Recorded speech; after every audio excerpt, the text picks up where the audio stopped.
with me today is Olympic Velodrome rider Liv Podmore from New Zealand. Hey, Liv.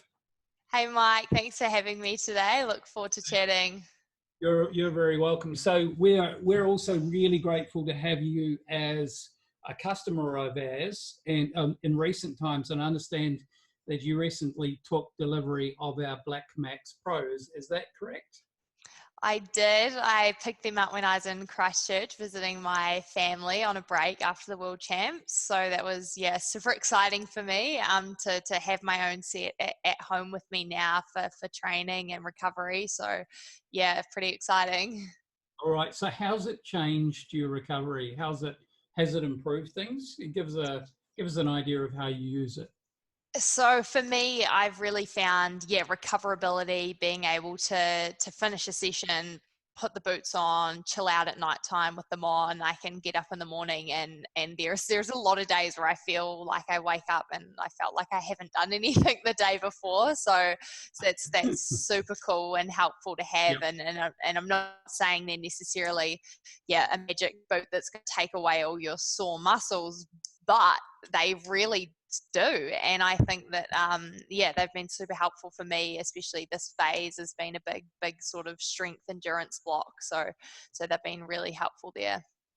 We talked about a week ago also about you and I about how they're also useful for a warm-up. And I know New Zealand gets a bit cooler than where we are in Asia, particularly in the mornings, but getting yourself primed before a session, they're very useful, even 10 minutes. So we've got, so there's a bit of a biohack for a quicker warm up, particularly on those cold mornings.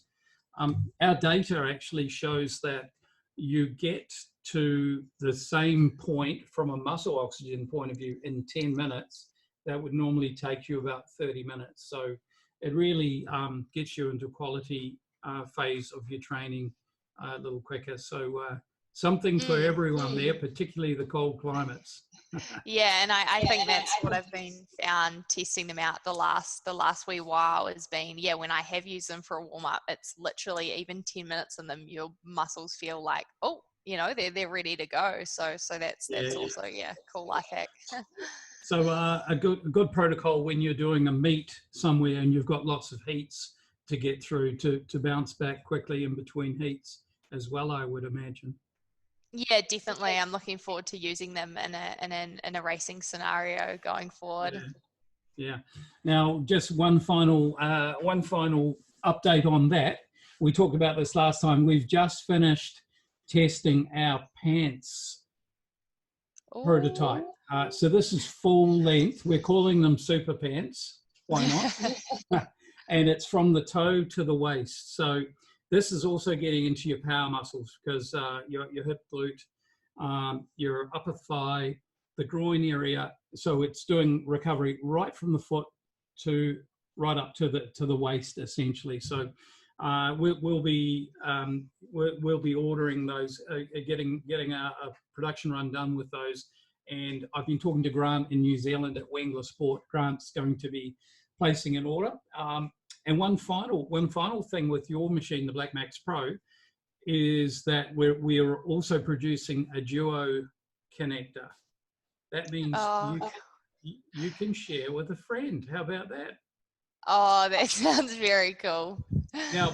Now being an impoverished elite athlete, where revenue streams are very important, I would suggest you rent the other half of your machine out.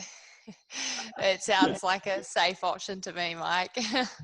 All right, okay. Enough of the obvious advertisement for recovery systems, but we're really here to celebrate your journey as an athlete. And I wonder if we could start talking about the early days in Christchurch, where you first started riding a bike, and your experiences, influences, important people along the way that you met that helped you.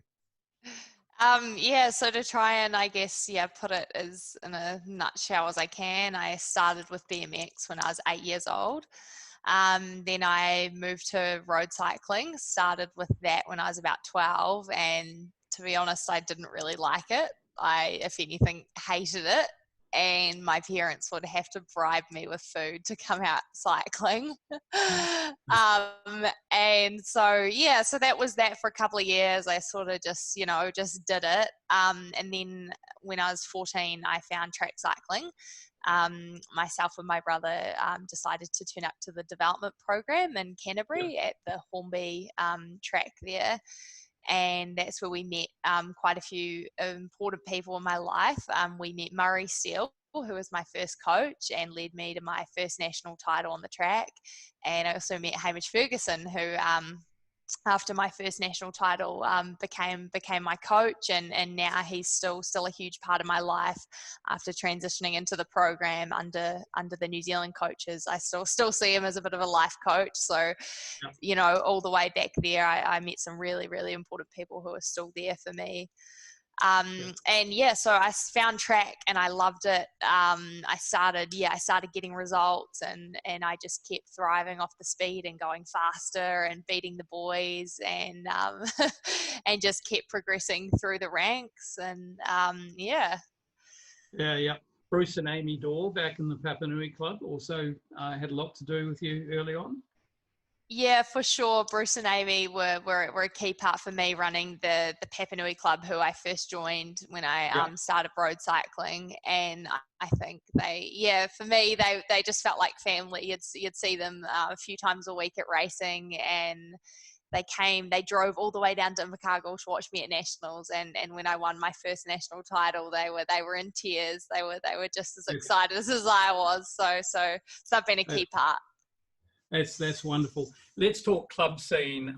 Let's talk club scene in Christchurch, and a shout out to Ferg, who's a common acquaintance of ours, good friend of Recovery System, good friend of mine, and we used to ride together at Hallsville Avon, Ferg and I, along with lots of people that you know as well. Grant Wengler, of course, the Wengler boys, Grant and Christian, and we were having a joke before this about interclub races where you had Hornby, Hallsville Avon back in the day. I'm talking 1990.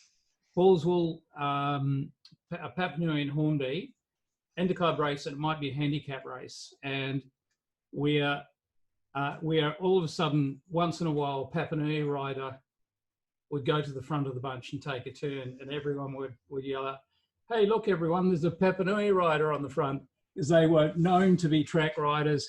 They weren't interested in road racing. They were just doing it for the miles. So we used to tease them. But of course, we never turned up to the track because we'd get beaten terribly. So really interesting club scene, but very strong club scene in Christchurch, right?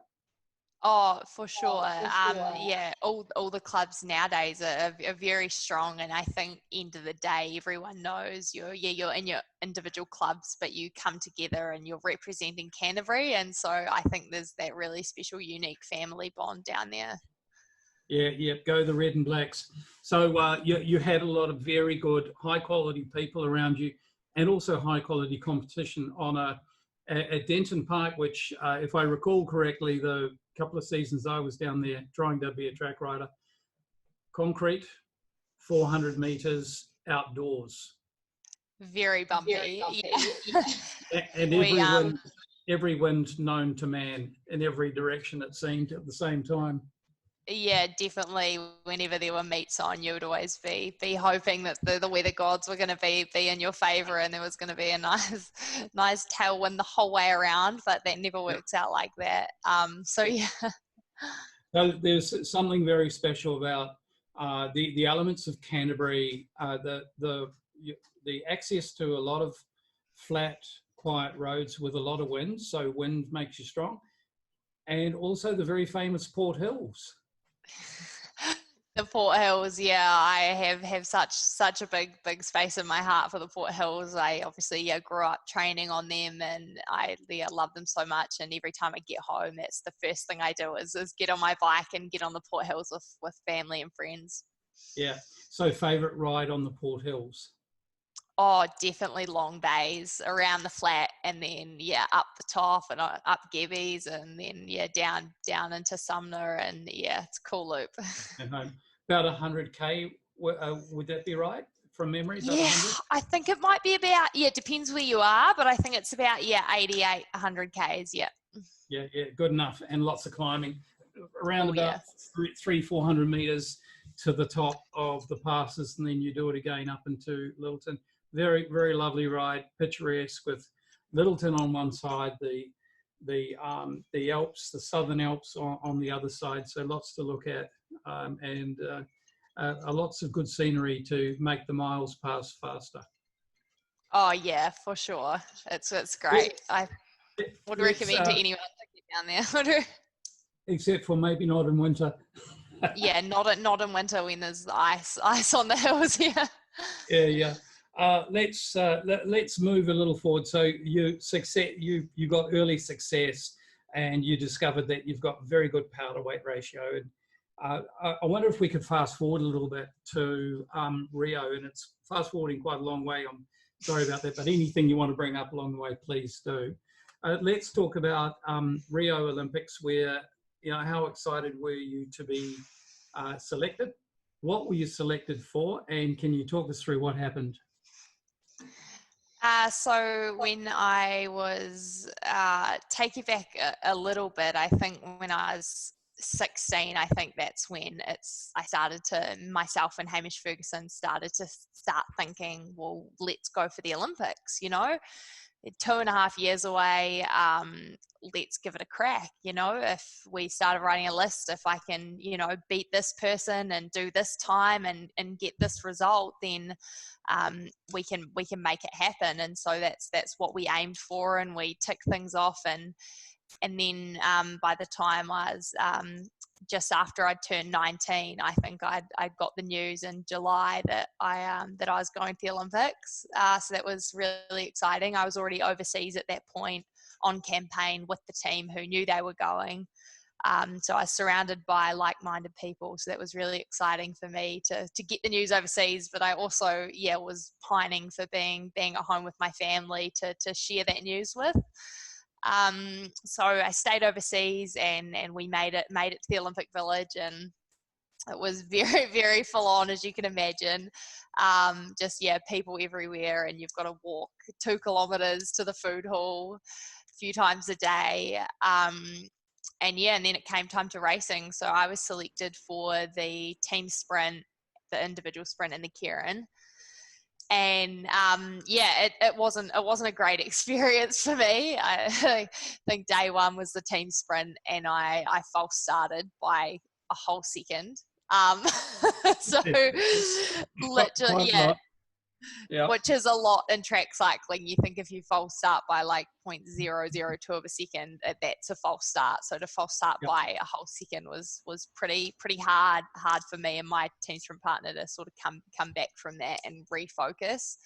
And then the next day was the Keirin, and round one, there was just over a lap to go, and we were really gearing up, and I'd started coming around the bunch, and as I was coming around, there was a crash happening in front of me, but they were all at the top of the fence by that point, and the Russian rider underneath me, instead of going under to avoid the crash, just freaked out and swung up and took me out.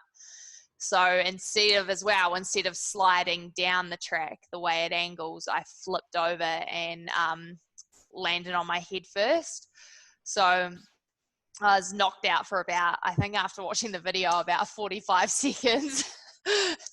And sort of stood back up and decided that I was gonna race the next repechage, which in hindsight's a great thing. And I raced the next race, and it wasn't great. And that was me for the Keirin day done. The next day I had to get up, and we had sprint day. I went out there, and I think I did an 11.3. So nowadays I'm doing a 10.7 to put that in perspective for people. Marginal gains. Just describe what you're doing for that sprint. It's 100 meters, right? Yep. 200 meters. So you do you get to build in you get 3 laps to do it. you build in, so you're just basically trying to go as fast as you can, and then the timer starts with 200 meters to go, and you go as fast as you can, and then you get seeded against the other riders, so the slowest rider versus the fastest rider, and so forth. And I I didn't qualify. I think I qualified in 20th maybe, or something like that. I can't even remember. But yeah, I was just so proud of myself that I raced. I was in a lot of pain, and I didn't really want to be there. But my some of my coaches and my the physios and all that support stuff were just so supportive, and they just helped me on my bike, and I got out there. So I was really proud of myself for that. And then after that came the delayed concussion, which was a lot. So I was, vomiting for 2 days straight and just felt terrible for about a good month to maybe, I honestly want to say I felt like I had symptoms for 6 months after that. Just wasn't myself. So yeah, it was a pretty traumatic time, I guess, looking back on the whole experience, but it's made me who I am today. So how's it helped you? That's, you just described probably not your dream Olympics, but how's it helped you now to get to where you are? So for me, it's helped in the sense that I get to a competition now and I don't have any real pressure. I feel like I get to a competition and I just feel like relaxed. I feel like I've done it before and just know there's nothing as big as that Olympic stage. And so it's helped me really change my mindset there. Yeah. Has it helped or hindered you, the fact that the Olympics have been postponed until next year? For me, it's helped because I was in a position after Worlds. I had a mixed bag at Worlds. I had some personal bests, some not so great races. Yep. So it's definitely helped me. I felt in a position that I wasn't necessarily the strongest, or that I was even in contention for selection. So, and that's hard for me to say for sure. But I think it's exciting now because the doors have been reopened for me, and I've got another shot to show them that I deserve to be there. So I'm excited for that. So prior to the world, the world going into lockdown, unfortunately, you actually had a very good result at the World Champs, right? Sorry, at the World Cup. I'm sorry. Yeah, the World Cup. Yeah, that was a couple of months before the World Champs. I was on the form of my life. We had a great result. Myself and my team sprint partner Natasha Hansen. We won the gold medal, and that was just so exciting for us. We worked so hard for that, and it was exciting to get that result we'd been after. Congrats! Wow, that's a real milestone. You've got to. And what a great bit of momentum after gathering a momentum since Rio as well, which is really good with PBs. There are going to be people that listen to this that would love to know how you train, what your training blocks look like. Can you talk us through what a strength endurance block looks like, what a speed block looks like, and let's talk about what you do on the road, what you do on the velodrome, and then what you're doing in the gym, if we could cover that off, because I know a lot of folks, when they look at the fact that you put out 1600 watts, I believe. Yeah, high end 1600. It's amazing, and you're around 71 kilos race weight. That's a lot of watts per kilo, and 174.5 high, tall. So that's a lot of watts. So if you could take us through your training, we would love to find out what the secret sauce is, because it's not a magic wand, it's a process. What does it look like? Yeah, you're right there. It's not a secret sauce, and I think a lot of teams, everyone's out there doing the same training. It's about who puts in the hardest work during that training and during those sessions, and the repeatability of it, and that side of it. So for us, we have there's the basic phases. There's the strength phase, strength endurance, speed work, just basic fitness. So at the moment, I'm in I would just say an endurance phase, with a bit of with strength in there too. So for me, that looks like high repetitions in the gym, like 8 to 10 reps of everything. And that's just, basic compound exercises like squats, cleans, deadlifts, etc. And then we also, with that means, lots of road miles, so lots of time on the road. And for me, there's been a cool chance I got to tick off doing my first ever 100 miles. So that was really exciting. So how significant is it for a track rider to do 100 miles? For a road rider, it might be nothing too unusual, but it's quite significant for a trackie to do 100. Yeah, you don't often find a track sprinter out doing that many kilometers, but I think another day in the office for the roadies. But track cyclists, we usually we don't necessarily do a lot of Ks. We're more about power and speed, but we also need that endurance too. Yeah, real good. So you were talking about compound sets in the gym. Is upper body as important as lower body for a sprinter? Yeah, definitely. So for us, it's a lot of thoracic strength and having shoulders and core, especially because if you don't have that core control, you're not gonna go on a straight line or smooth pedal strokes. So I think even for us, there's been a huge emphasis on that for the last year or so. Also for absorbing contact on the track and from other riders as well, so you remain stable, I guess. Yeah, definitely throw a few shoulders here and there. But that contact on the velodrome never happens, does it? No, it's unfortunately it's been made illegal now. You can't have any I guess purposeful contact. You can't just barge into someone, but you can I guess protect your lane. So exactly. But given the scenario you talked about in Rio, which we hope never happens again, where you were observing a crash in front of you and you needed to make a move, sometimes inevitably there's going to be defensive contact, I would guess, and so core stability in that case is going to be probably pretty important, I would imagine. Yeah, definitely, it plays a huge part. Yeah, cool. Now, so road miles, we've been in the gym with you. Talk us through track, what you're doing on the velodrome. Are you always in the velodrome every week, even in a strength endurance block, or are there selective times? Yeah, so we, in some of those strength blocks where we do, I guess, big gear stuff on our track bikes. So for people that don't know at home, when I say big gear, I mean 130 inches.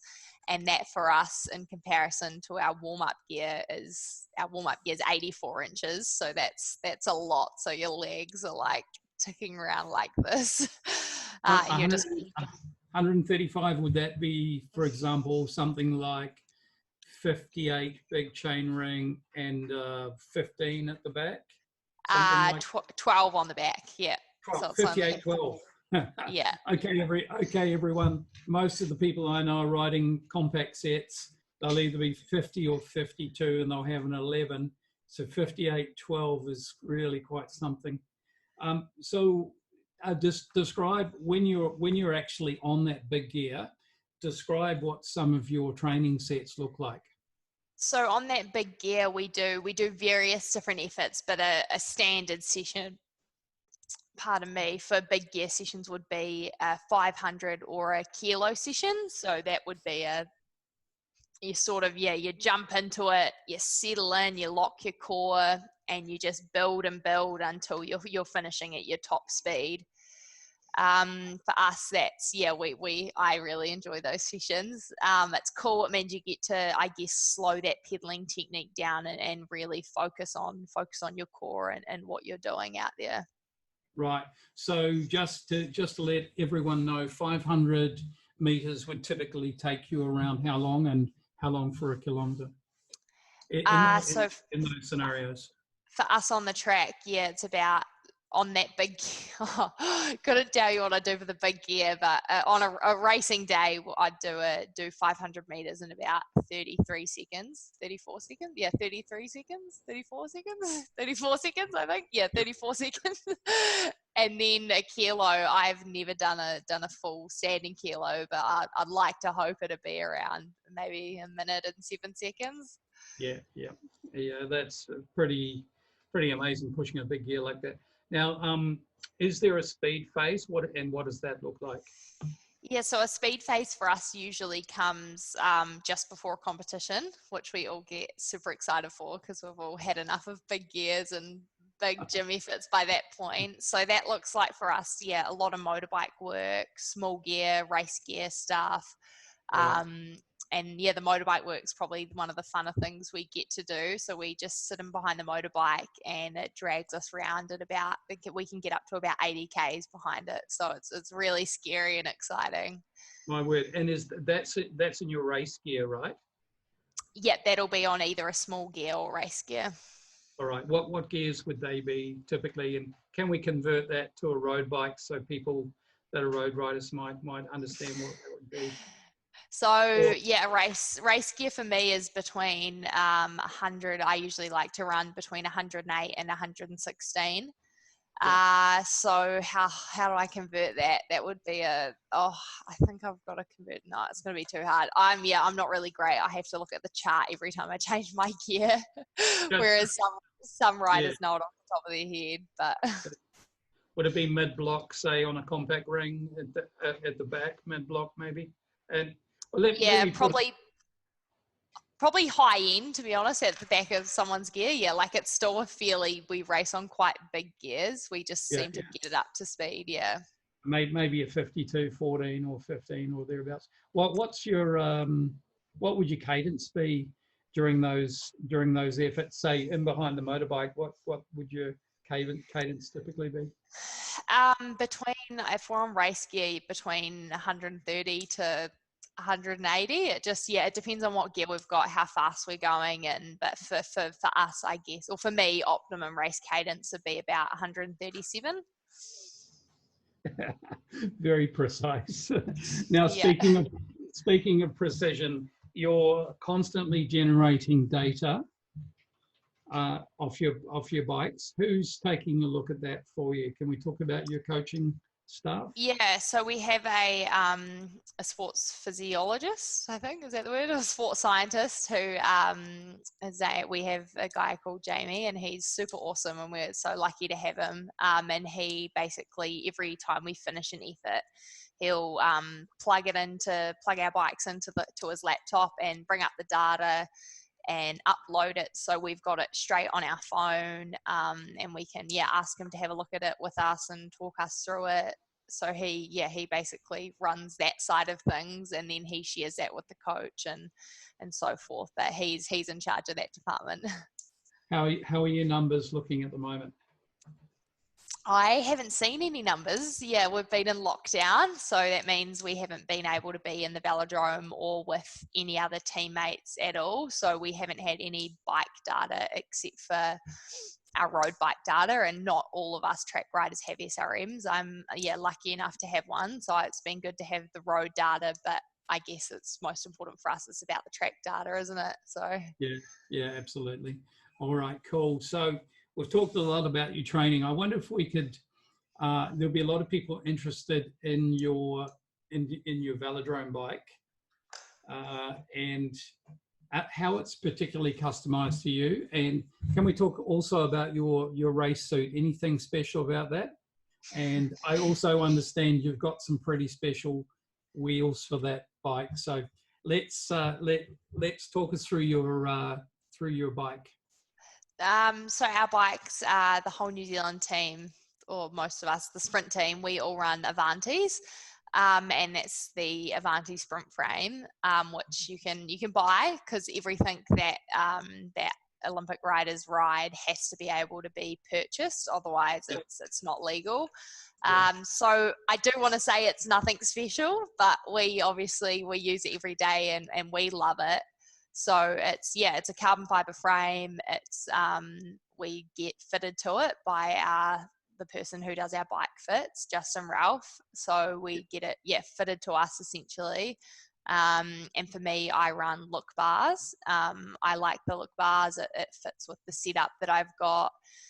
And then with that, are they carbon fiber? They are carbon fiber bars. Yeah. Right. Haven't snapped them yet, but that's the goal. Because some sprinters are running steel or aluminium just in case, right? Yeah. Recently, there's been a lot more steel and aluminium ones come into the play. Yeah, bar widths. Are you aware of your bar widths? I think the look bars are 35. I want to say the ones I've got. So right. Still quite fairly narrow, eh? Yeah, fairly narrow. I've run 33s before, and I did quite like them. But yeah. So very narrow profile to create more of an aero front end, I would imagine. Yeah, definitely. It's all about aerodynamics. The more aero you are, the faster you're going to go, and that's end of. So if you're not aero, you're wasting your time. Now, there's a very special company called Southern Spars that make your wheels, and they also they moonlight at wheel making, or maybe they moonlight at making America's Cup high-end, highly technical carbon fiber parts for super yachts, for America's Cup yachts. But what was it like riding those wheels? Yeah, so we're lucky enough to have a partnership with Southern Spars, who came on board before the Olympics in 2016. And yeah, the first time we tried the wheels, it was insane. It felt like I was on a feather. They were so light, so it just felt different to any other carbon wheels that I'd tried. And they just felt fast. So even already in our heads, we already felt like we had that advantage, and we still feel like that every time we get to put them on for racing. So Southern Spars obviously work alongside the New Zealand team, making all the high-tech carbon fiber equipment for the yachts and stuff like that. So we're lucky that they've come on board and have supported us and helping make our wheels. That's wonderful. Marginal gains are a wonderful thing, and particularly if there's a psychological edge as well, that must be a wonderful thing. Yeah, for sure. And I think knowing that no one else in the world has those wheels, that we're the only team with them, so it's pretty special. Oh, that's cool. Well, we've we've really covered a lot today, and it's been great to catch up with you. And I'm glad to see New Zealand's moved to phase 3, mode 3. What do you call it there? Yeah, lockdown level 3. Level 3. Questions for you for training outdoors. Are you still within a 5-kilometre radius, or can you go further afield now? Yeah, for sure. They're still supporting us to ride as local as we can, our just normal local circuits. And I think the most important thing is just not putting yourself in any danger, not doing anything you don't usually do. And keeping within your bubble. And that's about it, really. Yeah, that's good. Well, we hope for better days ahead and back to competition soon. It's been really great catching up with you. It's great to have you as an ambassador as well. We're really looking forward to seeing what might happen once we all get back into competition. So anyway, better days ahead, let's hope. It's been great catching up with you, Liv. And we look forward to doing this again maybe later in the year and seeing where you're at. To see you. Coach Mike, bye for now. Over and out.